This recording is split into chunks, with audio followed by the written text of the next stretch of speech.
ہم وہی کہیں گے جو ہمارا دین ہم کو بتاتا ہے، عمل کرو تو تمہارا بھلا ہے۔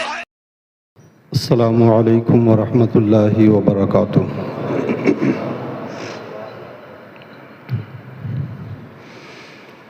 الحمد للہ رب العالمین، والصلاة والسلام علی سید الانبیاء والمرسلین وعلی آلہ واصحابہ وازواجہ وأمته الأكرمين إلى يوم الدين، أما بعد فأعوذ بالله من الشيطان الرجيم، بسم الله الرحمن الرحيم۔ يا أيها الذين آمنوا من يرتد منكم عن دينه فسوف يأتي الله بقوم يحبهم ويحبونه أذلة على المؤمنين أعزة على الكافرين يجاهدون في سبيل الله ولا يخافون لومة لائم۔ صدق الله العظيم وصدق رسوله النبي الأمين المتين الكريم، ونحن على ذلك لمن الشاهدين والشاكرين، والحمد لله رب العالمين۔ آئیے کچھ عرض و معروض سے پیشتر سب سے پہلے نبی رحمت سید عالم صلی اللہ علیہ وسلم کی بارگاہ بے کس پناہ میں اپنی محبتوں کا خراج پیش کر لیں اور بآواز بلند درود پاک پڑھیں۔ اللہم صلی علی سیدنا شفیعنا نبینا مولانا محمد وعلی آل سیدنا شفیعنا نبینا مولانا محمد وبارک وسلم دائما ابدا۔ نعت پاک کے چند اشعار ملاحظہ فرمائیں۔ کلام لمبا ہے لیکن میں دو چار بند ہی آپ حضرات کی گوش گزار کروں گا۔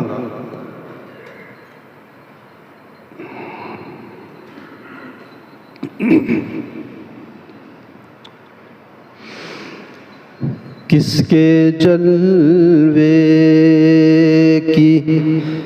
جھلک ہے یہ اجالا کیا ہے؟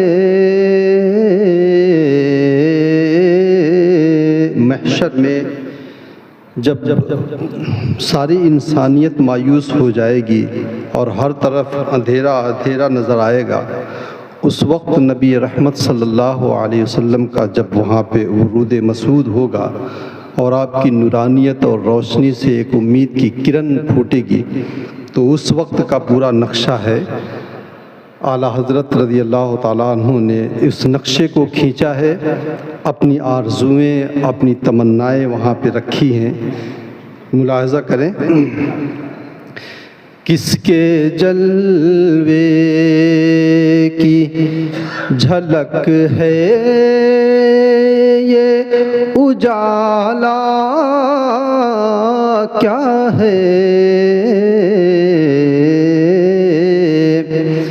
کس کے جلوے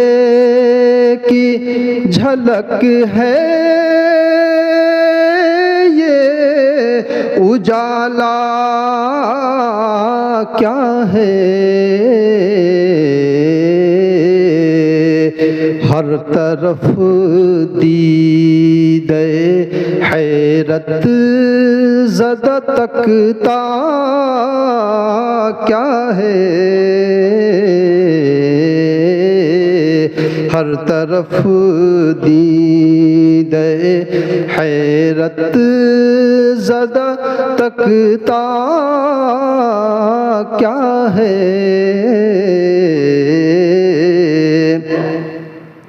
اور مانگ من مانتی، یعنی جو دل میں آئے وہ مانگ، مانگ من مانتی منہ مانگی مرادیں لے گا مانگ من مانتی منہ مانگی مرادیں لے گا نہ یہاں نہ ہے نہ مانگتے سے یہ کہنا کیا ہے نہ یہاں نہ ہے نہ مانگتے سے یہ کہنا کیا ہے اور ایک بڑی خوبصورت نسبت اعلیٰ حضرت نے یہاں پہ رکھی ہے ملاحظہ کریں کہ ہم ہیں ان کے وہ ہیں تیرے تو ہوئے ہم تیرے ہم ہیں ان کے وہ ہیں تیرے تو ہوئے ہم تیرے اس سے بڑھ کر تیری سمت اور وسیلہ کیا ہے اس سے بڑھ کر تیری سمت اور وسیلہ کیا ہے اور یہ اللہ رب العزت کا بے پناہ فضل و احسان ہے کہ رب کائنات نے ہمیں امت محمدیہ میں بنایا جنہیں خیر الامم کہا گیا ہے کنتم قرآن پاک میں فرمایا ہے کہ کنتم خیر امت بہترین امت تم ہو ان کی امت میں بنایا انہیں رحمت بھیجا ایک تو ہم ان کی امت میں اور پھر اوپر سے رحمت للعالمین کی جو ہے امت میں ہم ہیں کہ ان کی امت میں بنایا انہیں رحمت بھیجا یوں نہ فرما کہ تیرا رحم میں دعویٰ کیا ہے یوں نہ فرما کی اور یہ یہاں سے اب اگر میں اشعار پڑھنے لگوں تو ایک سلسلہ منقطع ہو جائے گا تو میں تحت لفظ اشعار کو میں سنا دیتا ہوں اور محشر میں دیکھیں اعلیٰ حضرت کی آرزو کیا ہے اعلیٰ حضرت کہتے ہیں کہ بے بسی ہو مجھے جو پرش سے اعمال کے وقت جب مجھ سے سوالات محشر میں کیے جانے لگے اور بالکل میں بے بس ہو جاؤں تو اس وقت میں کیا تمہیں بتاؤں کہ میری تمنا اور آرزو کیا ہے کاش فریاد میری سن کے یہ فرمائیں حضور ہاں کوئی دیکھو یہ کیا شور ہے غوغا کیا ہے کون آفت زدہ ہے کس پہ بلا ٹوٹی ہے کس مصیبت میں گرفتار ہے صدمہ کیا ہے کس سے کہتا ہے کہ للہ خبر لیجئے میری کیوں ہے بے تاب یہ بے چینی کا رونا کیا ہے اس کی بے چینی سے ہے خاطر اقدس پہ ملال بے کسی کیسی ہے پوچھو کوئی گزرا کیا ہے اور پھر یوں ملائک کرے معروض کی ایک مجرم ہے اس سے پرشش ہے کہ بتا تو نے کیا کیا کیا ہے اور سامنا قہر کا ہے دفتر اعمال ہے پیش ڈر رہا ہے کہ خدا حکم سناتا کیا ہے آپ سے کرتا ہے فریاد کیا شاہ رسول بندہ بے کس ہے شاہ رحم میں وقفہ کیا ہے اب کوئی دم میں گرفتار بلا ہوتا ہوں آپ آ جائیں تو کیا خوف ہے کھٹکا کیا ہے سن کے یہ عرض میری بحر کرم جوش میں آئے یوں ملائک کو ہی ارشاد ٹھہرنا کیا ہے کس کو تم مورد آفات کیا چاہتے ہو، ہم بھی تو آ کے ذرا دیکھیں تماشا کیا ہے۔ ان کی آواز پہ کر اٹھوں میں بے ساختہ شور، اور تڑپ کر یہ کہوں اب مجھے پرواہ کیا ہے۔ جب اللہ کے رسول صلی اللہ علیہ وسلم آنے لگے، اب مجھے پرواہ کیا ہے۔ لو وہ آیا میرا حامی میرا غمخوار امم، آ گئی جانے تنے جاں میں، آ گئی جاں تنے بے جاں میں، یہ آنا کیا ہے۔ اور پھر اس کے بعد کیا ہے کہ پھر مجھے دامن اقدس میں چھپا لے سرور، پھر مجھے دامن اقدس میں چھپا لے سرور، اور فرمائے ہٹو اس پہ تقاضا کیا ہے۔ اور بندہ آزاد شدہ ہے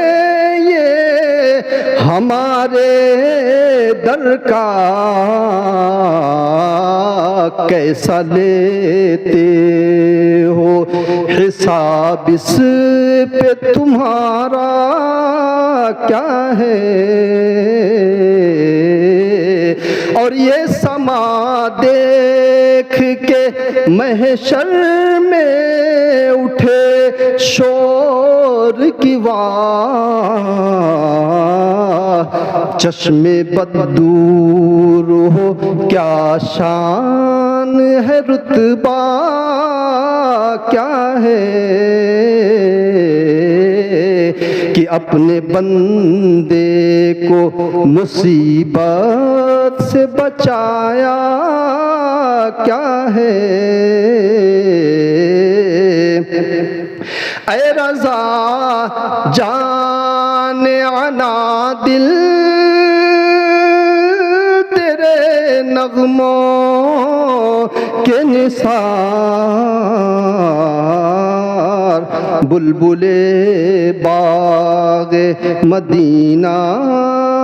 تیرا کہنا کیا ہے۔ درود پاک میں اللہم صلی علی سیدنا شفیعنا نبینا مولانا محمد مبارک وسلم،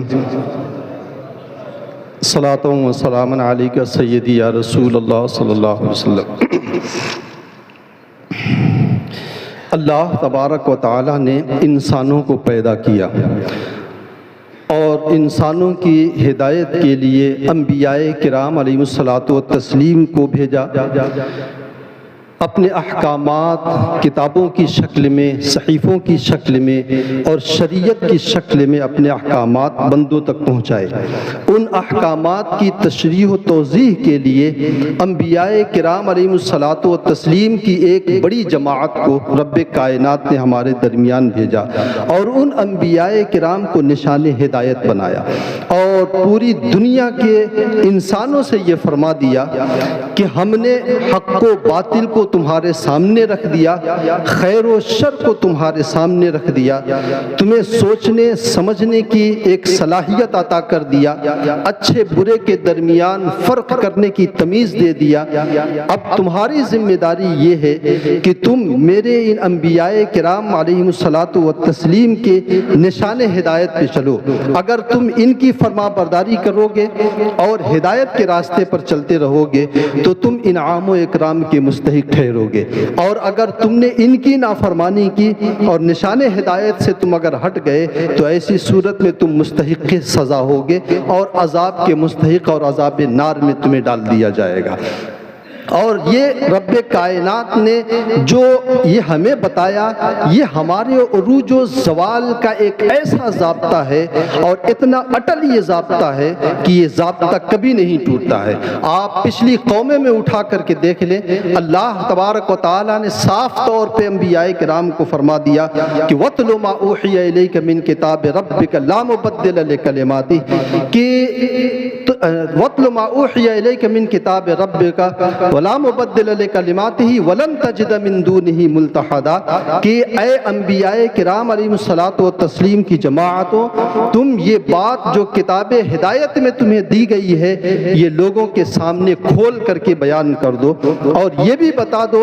کہ وَلَن تَجِدَ مِن دُونِهِ مُلْتَحَدًا، اس کے علاوہ تمہیں کہیں اور پناہ نہیں ملے گی۔ تمہاری آخری پناہ یہی ہے جو اللہ رب العزت نے ہمارے اوپر احکامات جو اتارے ہیں، ان احکامات کے دامن میں آ کر کے ہم اپنے عروج کو بچا سکتے ہیں، اپنی ترقی کو بچا سکتے ہیں، اور اگر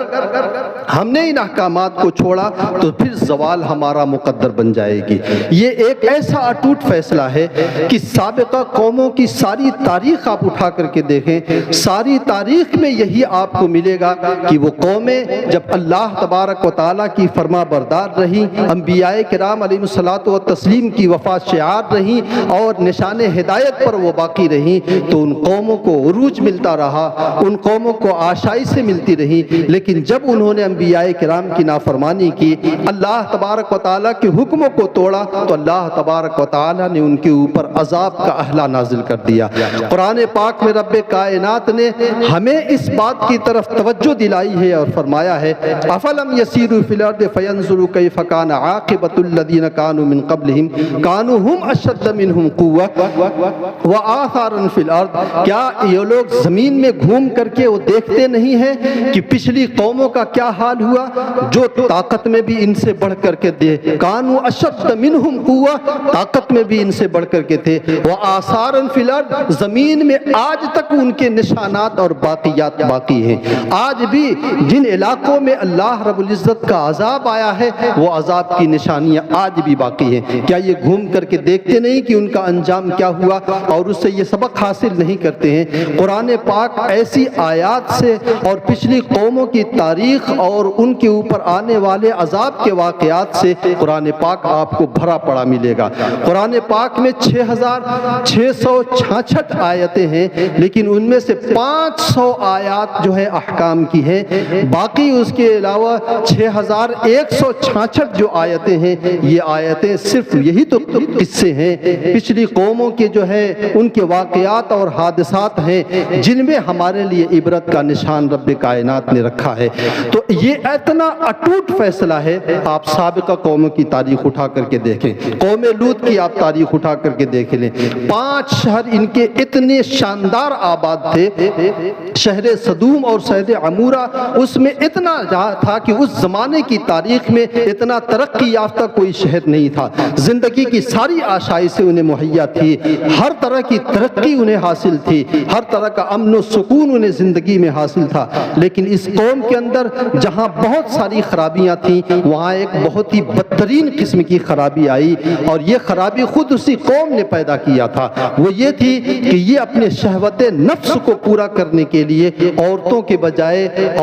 بجائے مردوں اور لڑکوں سے جو ہے یہ اختلاط کیا کرتے تھے۔ یہ اسی قوم نے ایجاد کیا۔ حضرت نبی اکرم صلی اللہ علیہ وسلم کے اوپر جو قرآن اترا ہے اس قرآن میں باقاعدہ تفصیل سے ان کے واقعات آپ کو ملیں گے۔ اللہ تبارک و تعالیٰ نے اس قوم کی طرف حضرت لوط علیہ الصلوۃ والتسلیم کو بھیجا۔ یہ شہر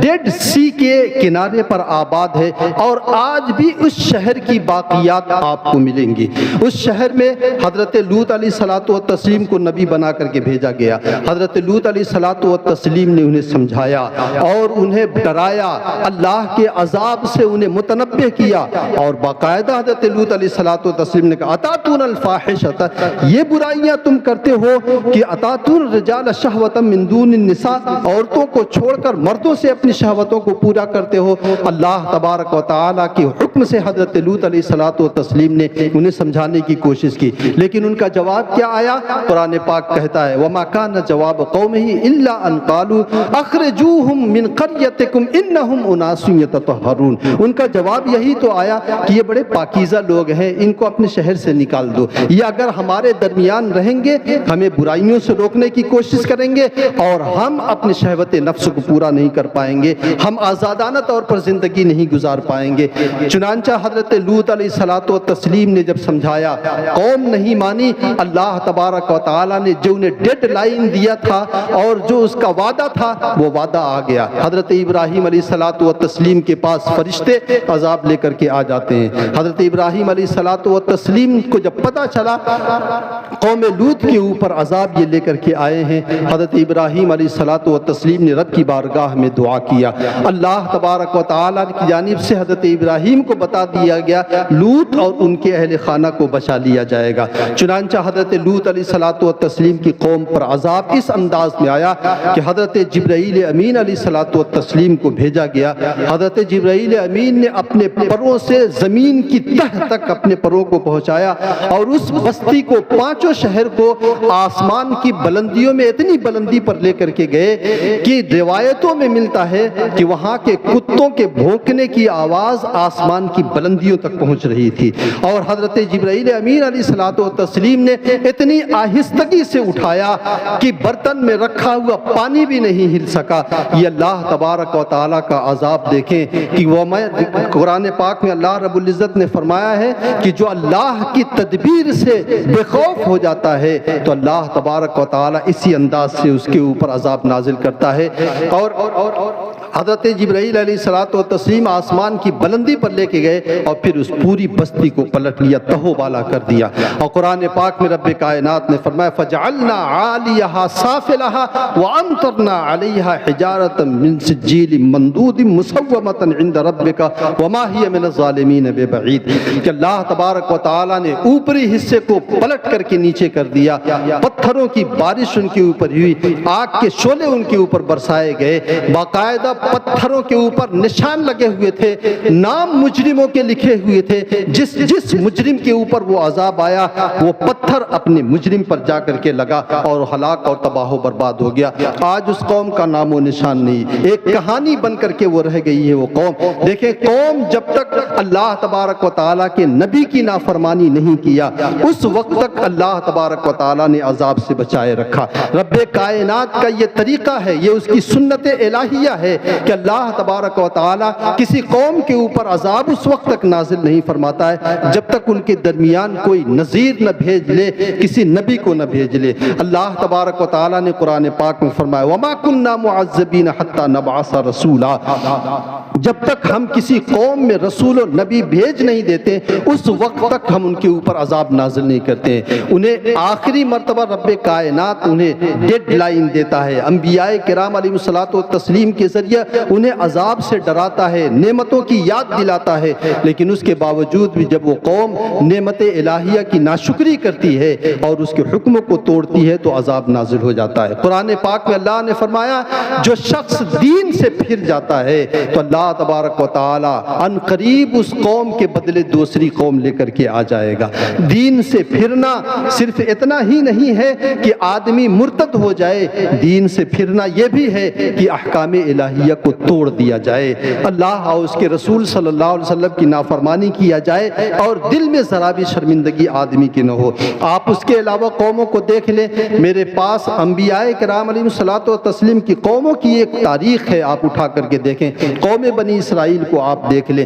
حضرت یوسف علیہ الصلوۃ والتسلیم کے زمانے میں انہیں عروج حاصل ہوا، سلطنت انہیں مل دی گئی، سوتت ملی، سطوت ملی، شوکت ملی، ہر طرف ان کا شہرہ ہوا، یہاں تک کہ قرآن پاک نے ان کے بارے میں یہاں تک فرمایا ہے کہ یا بنی اسرائیل اذکروا نعمتی التی انعمت علیکم وانی فضلتکم علی العالمین، اے بنی اسرائیل اپنے اوپر ہماری نعمتوں کو یاد کرو اور ہم نے تمہیں اس دور میں سارے جہان کے اوپر فضیلت دیا تھا، اس دور میں اتنی معزز معرم اتنی معزز اور اتنی مکرم قوم کوئی رب کائنات کے نزدیک نہیں تھی جتنی قوم بنی اسرائیل تھی، لیکن ان کی آپ تاریخ دیکھیں، حضرت یوسف علیہ الصلوۃ والتسلیم کے زمانے میں انہیں عروج ملا، جب اللہ کے فرما بردار ہوئے اللہ رب العزت نے حکومت بھی دے دیا، سطوت بھی دے دیا، شوکت بھی دے دیا، شان بھی دے دیا، سب کچھ عطا فرمایا۔ حضرت یوسف علیہ الصلوۃ والتسلیم کے بعد ان کے اندر سرکشی پیدا ہوئی، جب سرکشی آئی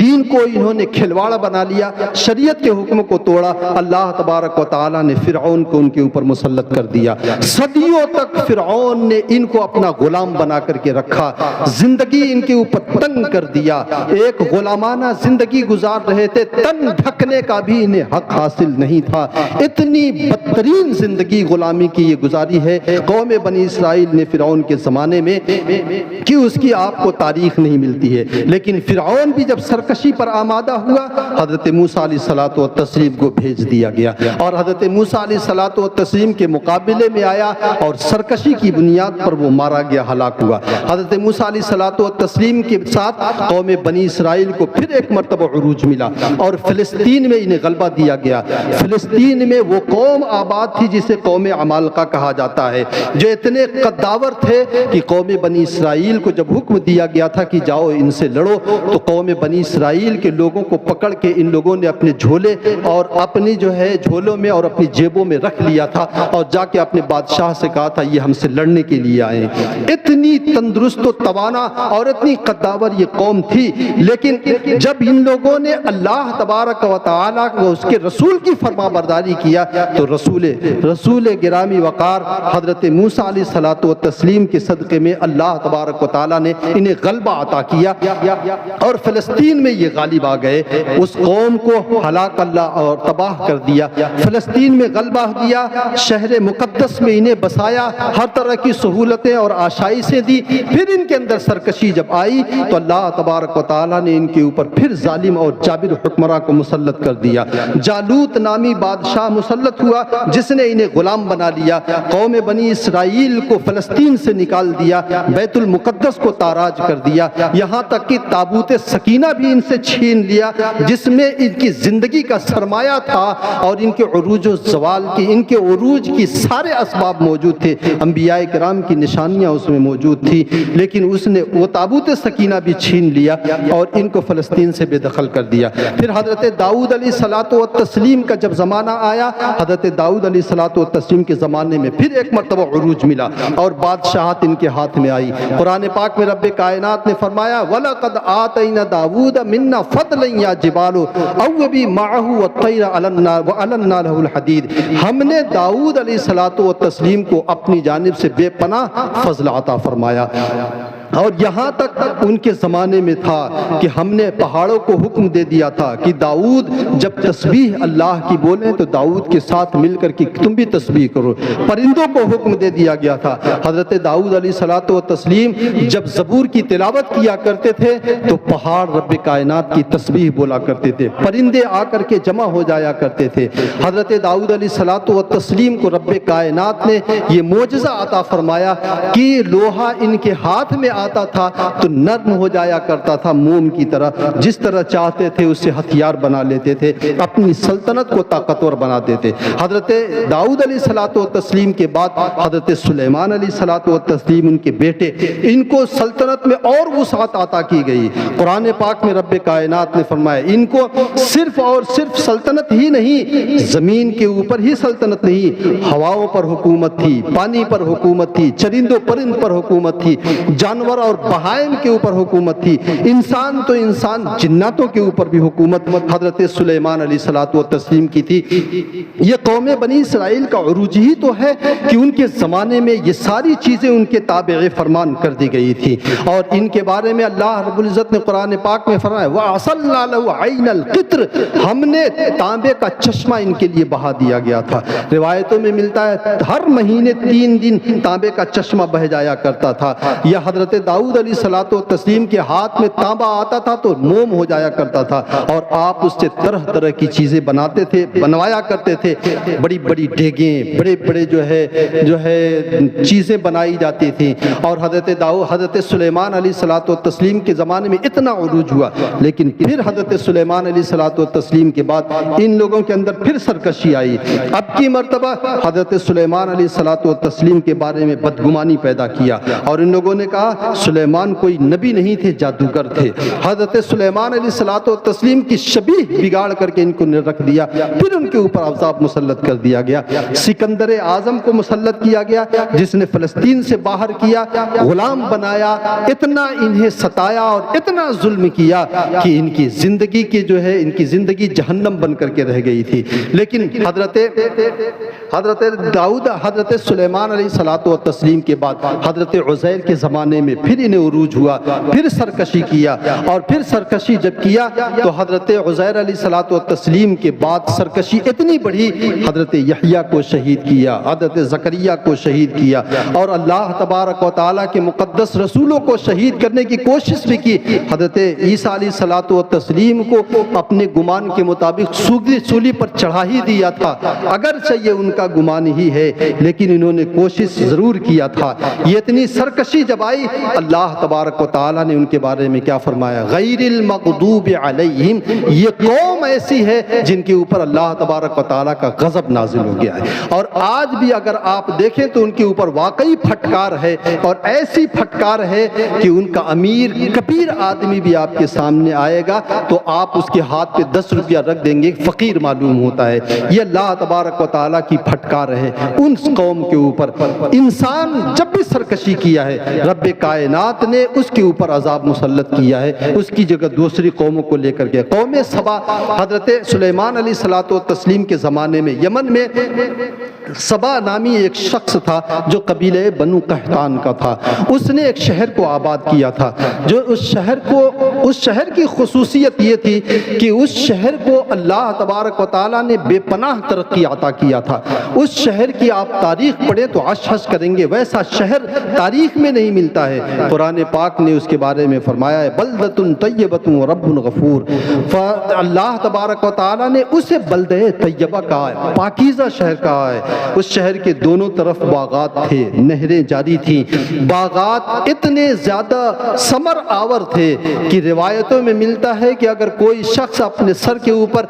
ٹوکرا رکھ کر کے گزر جاتا تھا، ہاتھ لگائے بغیر اس کا ٹوکرا پھلوں سے بھر جایا کرتا تھا، اتنے زیادہ اس میں جو ہے پھل ہوا کرتے۔ 1000 سال تک تجارت کا یہ مرکز رہا تھا، یورپ اور ایشیا کے درمیان یہ تجارت کا مرکز رہا تھا۔ اتنا خوشنما یہ شہر تھا، شہر کے کنارے جو سڑکیں آباد تھیں، اس سڑک کے اوپر ہر چند میل کے فاصلے پر ایک خوبصورت گاؤں اور شہر آباد تھا۔ قافلے والے جایا کرتے تھے،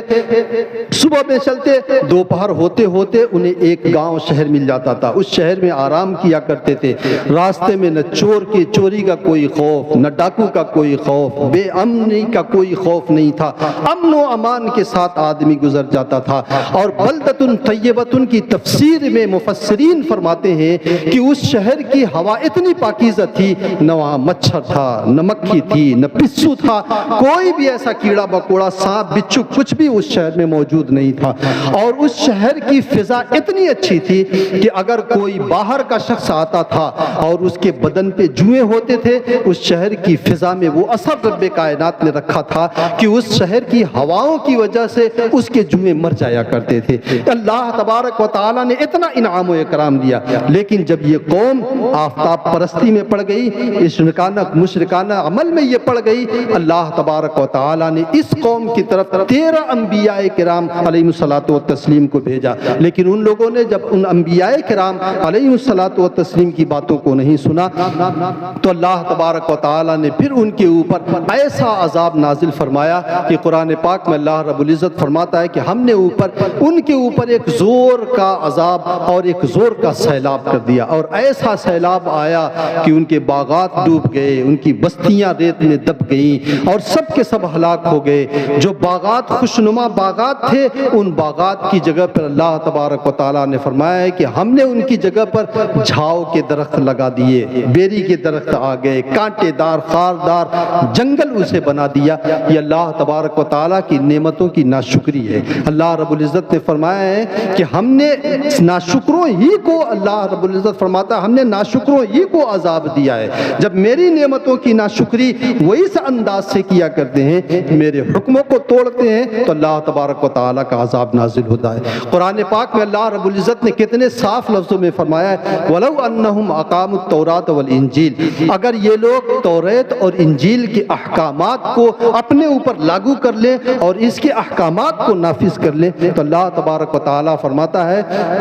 کہ یہ لوگ ان کے اوپر سے بھی رزق نازل ہوگا، نیچے سے بھی رزق نازل ہوگا، زمین سے بھی اللہ تبارک و تعالیٰ رزق اگائے گا اور اوپر سے بھی اللہ تبارک و تعالیٰ رزق اگائے گا۔ قرآن پاک میں اللہ رب العزت نے ایک جگہ نصیحت کرتے ہوئے فرمایا ہے کلا انہا تذکرہ فمن شاء ذکر فی ای صحف مکرمۃ مرفوعۃ مطہرۃ بأیدی سفرۃ کرام بررہ قتل الانسان ما اکفرہ، انسان ہلاک ہو جائے گا، ما اکفرہ کتنا ناشکرہ انسان ہے، اس ناشکری کی بنیاد پر انسان ہلاک ہو جائے گا۔ اور انسان کی سب سے بڑی ناشکری یہ ہے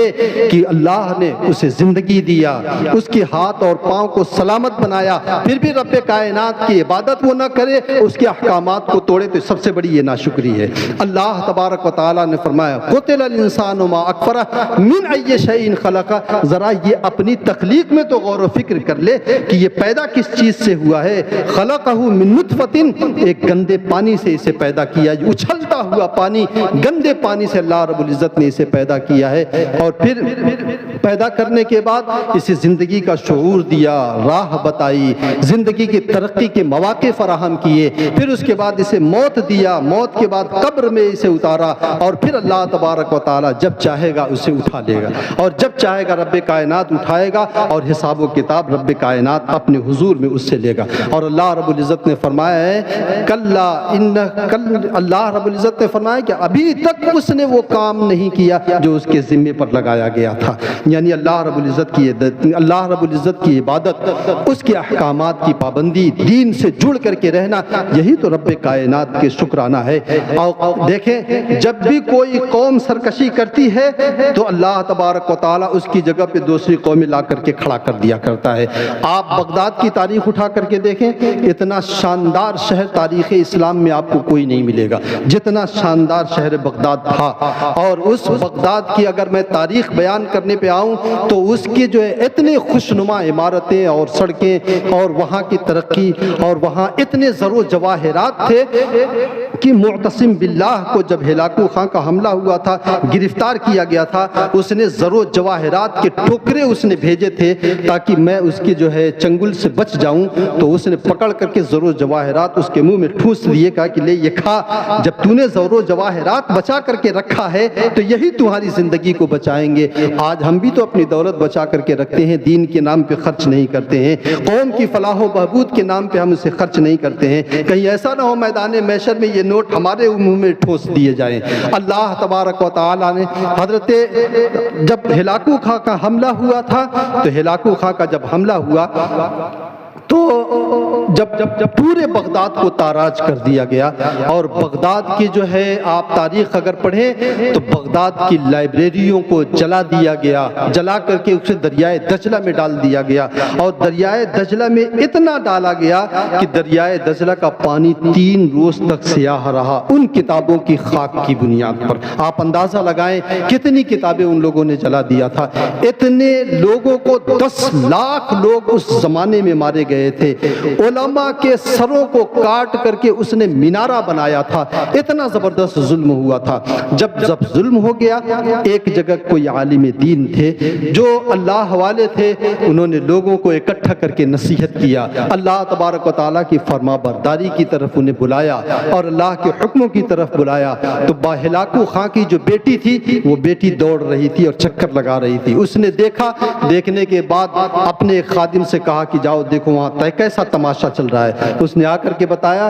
کوئی مولانا ہے جس کے ارد گرد لوگ جمے ہوئے ہیں، اور وہ مولانا انہیں کچھ نصیحت کر رہا ہے۔ بلایا آپ دربار میں، اور بلا کر کے اس مولوی سے کہتی ہے کہ کیا تم اللہ پر ایمان نہیں رکھتے ہو؟ اس نے کہا کہ انہوں نے کہا کیوں نہیں ہم اللہ پر ایمان رکھتے ہیں، کیا تمہارے رب نے تمہاری کتاب میں یہ نہیں فرمایا ہے کہ اللہ تبارک و تعالیٰ جس کو چاہتا ہے اسے غلبہ دیتا ہے؟ کہا بالکل یہ فرمایا ہے اللہ رب العزت نے کہ وہ جسے چاہتا ہے اسے غالب غالب کر دیتا ہے۔ کہا اللہ تبارک و تعالیٰ نے ہمیں تمہارے اوپر غلبہ نہیں دیا؟ کہا بالکل تم کو ہمارے اوپر غلبہ دیا ہے۔ کیا اللہ تبارک و تعالیٰ اس بات سے یہ ثابت نہیں ہوتا ہے کہ ہم اللہ رب العزت کے یہاں زیادہ پسندیدہ ہیں، تم پسندیدہ نہیں ہو؟ اس نے کہا نہیں، بات یہ نہیں ہے، بات اصل میں یہ ہے کہ تم نے چرواہے کو دیکھا ہوگا۔ کہا ہاں دیکھا ہے۔ چرواہا اس کی اصل جو مال ہوتا ہے، اصل سرمایہ جو اس کا ہوتا ہے وہ تو بکریاں ہوا کرتی۔ کہا ہاں بکریاں ہوتی ہے۔ کہا اس کے ساتھ وہ ایک کتا بھی پال رکھا ہے۔ وہ کتا کیوں پال رکھتا ہے؟ کتا وہ اس لیے پال رکھتا ہے کہ جب بکریاں اس چرواہے کی بات نہ مانے، اس کے بتائے ہوئے راستے سے ہٹ کر کے دوسری طرف جائیں، تو اس کتے کی ذمہ داری یہ ہے کہ انہیں دوڑا کر کے، انہیں بھونک کر کے، انہیں پکڑ کر کے وہ راستے پر لا کر کے کھڑا کر دیتا ہے۔ کہا ہاں جب وہ کتا ان بکریوں کو دوڑا کر کے اور بھونک کر کے انہیں راستے پر لا دیتا ہے، کتا پرسکون ہو جاتا ہے۔ بکریاں راستے پر جب آ جاتی ہیں، کتا خاموش ہو جاتا ہے۔ اسی طریقے سے مولانا صاحب نے کہا ٹھیک اسی طریقے سے ہم اللہ تبارک و تعالیٰ کی بکریاں ہیں،